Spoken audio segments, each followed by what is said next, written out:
अस्सलाम वालेकुम। उम्मीद है आप सब खैरियत से होंगे। असल सुकून तो बस इसी चीज़ में है। हर किसी ने अपनी कब्र में जाके अल्लाह ताला को अपना जवाब देना है। लोगों की फ़िक्र करना छोड़ दें, अपनी फ़िक्र करें। ये एक पब्लिक सर्विस मैसेज अपलोड किया आसमा ने ज़िलहज के मौके पे अपने इंस्टाग्राम पे। वो इबादत करते हुए उन्होंने अपनी तस्वीर खींची और इस इबादत की तस्वीर के साथ ये मैसेज उन्होंने लिखा। सोचने की बात यह है कि जो मैसेज आप दे रही हैं लोगों को, इतनी बड़ी इन्फ्लुएंसर होकर, क्या वो आप कभी ख़ुद करती हुई नज़र आई हैं?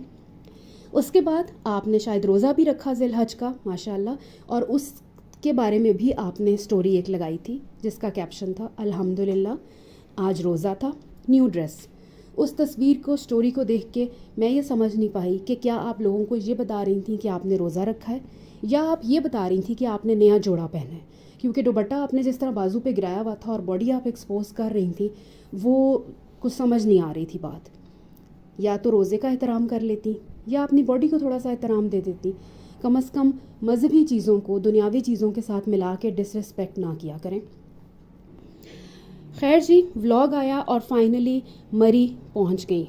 मरी पहुंचते साथ बहुत सारी टेंशन्स का उनको सामना करना पड़ा, और उसके एक दो और भी वहाँ पे चीज़ें थी हमने देखी व्लॉग में, उस पर भी थोड़ी सी बात कर लेते हैं। सबसे पहली बात जी कि जहाँ जाके मरी में आपने स्टे किया, उस रेस्ट हाउस का जो भी वो जगह थी, आपने उसका नाम तक बताया और उसकी पूरी A to Z आपने डिटेल्स दी। क्यों? जब आप एक फैमिली ट्रिप पे गई हैं, उसको एंजॉय करने गई हैं, अपना टाइम गुजारें बच्चों के साथ, घूमें फिरें, आप वहाँ जाकर उस रेस्ट हाउस का पूरा टूर दे रही हैं। ये बाथरूम है, ये वाला कमरा है, ये वो वाला कमरा है, ये बेड लगा हुआ है, ये खिड़की है, इस पे खड़े होकर बच्चियाँ बाहर देख रही थी, ये है, ये वो है। और आपने ये भी कहा जी कि हम जब भी आते हैं इसी को ही प्रेफर करते हैं। यानी कि आप जब अपनी फैमिली के साथ आई थी तब भी इधर ही रुकी थी, हनीमून पे आई थी तब भी यहीं रुकी थी, और अब आई हैं तब भी यहीं रुकी हैं। जैसे कंटेंट आज तक नहीं बदला, वैसे आपका रेस्ट हाउस भी आज तक नहीं बदला। इतनी आपकी ज़िंदगी में कंसिस्टेंसी है, मुस्तकिल मिजाज आप इतनी हैं। अगर ये पेड नहीं था तो फिर ये क्या था? कौन आके अपने व्लॉग्स को इतना बोरिंग बनाता है कि आप बाथरूम दिखा रही हैं और कमरे दिखा रही हैं और खिड़कियां दिखा रही हैं? किसको ये, कौन ये सब कुछ देखने में इंटरेस्टेड होता है? आप मरी गई थी, अपना ट्रिप दिखाती हैं, घूमने फिरने का व्लॉग बनाती। आपने तो ऐसा कुछ दिखाया ही नहीं। आप तो अपने पूरे व्लॉग में जो है वो अपना जो जगह थी, जो रेस्ट हाउस था, वही दिखाती रही और उसी के बारे में सारा कुछ बताती रही। उसके बाद आपने कहा जी हम लोग थोड़ा सा फ्रेशअप वगैरह हुए, बच्चियों को मैंने चेंज करवाया और ख़ुद मैंने चेंज किया। आपने कहा मैंने पहना है 3 पीस सूट। ये अनाउंसमेंट करने की क्या ज़रूरत थी कि मैंने पहना है 3 पीस सूट? अब देखने वालों को नज़र नहीं आ रहा होता कि आपने क्या पहना है और क्या नहीं पहना। खैर, वो आपने पहना जी, कपड़े चेंज किए और एज़ यूजुअल आप बच्चियों को लेके खड़ी हो गई अपना वहाँ पे फ़ोटो शूट करवाने कि आपको दिखाया जा रहा है आपने ये पहना है और ये नहीं पहना। वहाँ से पहले आप व्लॉग में कितनी दफ़ा ये कहती रही हम मरी पहुँच गए, हम मरी पहुँच गए। उसके बाद 8 मिनट के व्लॉग में 8 से 10 दफ़ा आपने एक ही बात की, अब हम जा रहे हैं माल रोड पर, अब हम निकलेंगे माल रोड के लिए, अब हम पहुँच गए हैं माल रोड पे, हम अब प्लान कर रहे हैं माल रोड, माल रोड, माल रोड, माल रोड। क्या एक दफ़ा के आपके बताने से लोगों को समझ नहीं आई होगी कि आप माल रोड जा रही हैं? या लोगों को देख के नहीं पता चल जाएगा कि ये मरी की माल रोड है? हर बच्चे को पता है कि ये मरी की माल रोड है। एक चीज़ को इतनी दफ़ा बताने का क्या मकसद होता है?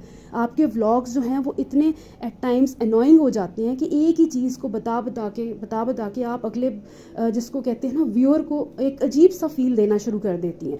अब हम निकलेंगे माल रोड पे, अब हम निकलेंगे माल रोड पे। खैर जी, माल रोड पे आप आए, पहुंच गए आप माल रोड पे। वहाँ पे आप हमें थोड़ा सा वॉक करते हुए नज़र आए और आपने कहा रश, जब भी आए रश बहुत होता है, और बहुत रश था। मुझे तो आपके व्लॉग में बिल्कुल माल रोड पे रश नहीं नज़र आया। सीज़न में ज़रूर वहाँ पे रश होता है, आप सीज़न में ही गई थी, लेकिन उस वक्त तो वहाँ पे कोई रश वहाँ पे नज़र नहीं आया। जिस तरह आप कह रही थी कि बहुत रश था, बड़े कंफर्टेबली आप लोग वॉक कर रहे थे, बड़े आराम से बच्चियाँ वहाँ पर खेलती हुई नज़र आई, ऐसा कोई सिलसिला नज़र नहीं आया। माल रोड पर आपने जी एक सुनाई हमें बच्ची के, जो आपके लिए बहुत बड़ी टेंशन बन गई, दूध की स्टोरी। जब आप घर से निकलता है इंसान, बच्चों के साथ ट्रैवल करता है, तो उसको पता होना चाहिए कि आप किसी ऐसी जगह पर भी कभी चले जाते हैं कि हर चीज़ आपको वहाँ पे अवेलेबल नहीं होती। बच्चों के साथ, छोटे बच्चों के साथ ट्रैवल करने का और तरीका होता है, बड़े बच्चों के साथ इंसान और तरह ट्रैवल करता है। छोटे बच्चों के साथ आप ट्रैवल करते हैं, एसेंशियल्स होते हैं कुछ, आपको वो लाजमन साथ लेके जाने चाहिए। آپ بہت سارے لوگ جو ہیں وہ پاؤڈرڈ ملک رکھ لیتے ہیں ساتھ، کیونکہ ہر وقت فریش ملک ہر جگہ اویلیبل نہیں ہوتا، اور بہت ساری چیزیں ہوتی ہیں جو بچوں کے ساتھ آپ کو کیری کرنا پڑتی ہیں. اگر کوئی چھوٹے بچوں کی مدرز اس ٹائم سن رہی ہیں تو وہ ضرور آ کے کمنٹس میں بتائیں کہ جب آپ چھوٹے بچوں کے ساتھ ٹریول کرتے ہیں تو اور طریقہ کار ہوتا ہے. ظاہر ہے آپ کو ہر وقت ہر چیز اویلیبل نہیں ہوتی. جب آپ کسی ایسی جگہ پہ گھومنے پھرنے جائیں، آپ کو بچوں کی جو بیسکس ہوتی ہے ان کا بہت زیادہ خیال رکھنا پڑتا ہے کہ کوئی چیز ختم نہ ہو جائے، کیونکہ ظاہر بچے ہیں، کسی بھی ٹائم کسی بھی چیز کی ان کو ضرورت پڑ سکتی ہے. تو جو آپ کو ایک پراپر بچوں کا ٹریول بیگ ہوتا ہے وہ پراپر بنانا چاہیے، ارینج کر کے اس کو ہر چیز.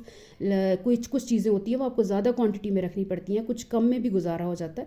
تو ایک طریقے سے آپ جاتے ہیں اور ٹریول کرتے ہیں. مجھے اس چیز کی سمجھ نہیں آئی کہ آپ کی ایک بچی، چھوٹی بچی، اور اس کا دودھ ہی ختم ہو گیا، اور آپ کو یہ سمجھ نہیں آ رہی تھی کہ اس کو جو ہے وہ دودھ آپ لوگ ڈھونڈ رہے ہیں اور دودھ کی آپ کو پرابلم بن گئی، جو اتنی بڑی ٹینشن بن گئی تھی. لیکن آپ نے یہ تو اس ولاگ میں بتایا ہی نہیں کہ فائنلی آپ کو دودھ ملا یا نہیں ملا. اس کے بعد آپ نے کہا جی مال روڈ پہ شاپنگ کی، اتنا بڑا تھمبنیل آپ نے لگایا ہوا تھا، کہیں آپ شاپنگ کرتی ہوئی نظر نہیں آئی. اور ایک آپ نے مجھے لگ رہا تھا ایک اینڈ سے آپ سٹارٹ ہوئی، دوسرے اینڈ پہ آپ گئے، کھانا آپ لوگوں نے کھایا، آپ ریسٹورینٹ میں آپ لوگوں نے کھانا آرڈر کیا، وہاں کھانا کھایا، اور اس کے بعد آپ نے ریویوز دیے جی کھانے کے بعد، اور وہاں پہ آپ کا ولاگ اینڈ ہو گیا. بات کرنے کا مقصد صرف اتنا ہے کہ آپ اگر گھر سے نکلی ہی تھیں کہیں گھومنے پھرنے، ایک ولاگ آپ بنا رہی تھی، تو اس میں آپ نے ہمیں کیا دکھایا. ہم نے یہ تو نہیں دیکھنا تھا نا کہ آپ کا دودھ ختم ہو گیا، یا یہ ہوٹل کا باتھ روم ہے، یا یہ ہوٹل کا کچن ہے، یہ آلپرس کے ڈبے پڑے ہیں، یا یہ کاٹن کینڈی والا کھڑا ہے. ہم یہ دیکھنے، یہ ولاگ میں ہم نے نہیں دیکھنا تھا. ٹھیک ہے، ہمیں وہ دیکھنا تھا جو آپ ایک جگہ سے اٹھ کے دوسری جگہ اتنا سفر کر کے گئیں، آپ کوئی مطلب ایسی چیز دکھاتی جس کو دیکھ کے کوئی چینج آپ کے ولاگ میں لگتی، کوئی ایسے لگتا کہ ہاں آپ بھی کچھ انجوائے کر رہی ہیں. ایک کمرے سے اٹھی ہیں، دوسرے کمرے میں جا کے بیٹھ گئی، وہاں سے اٹھی باہر کھانا کھایا اور آپ کو دوبارہ جلدی تھی کہ ہم نے جا کے سونا ہے، کیونکہ ہم نے ایک نئی جگہ پہ جانا ہے. وہ آپ اگلے ولاگ میں دیکھیں گے. وہ اگلا ولاگ ابھی تک آیا نہیں ہے، وہ آئے گا تو دیکھیں گے کہ اس کے بعد آپ کہاں گئی. اپنا بہت سا خیال رکھیے گا. اللہ حافظ.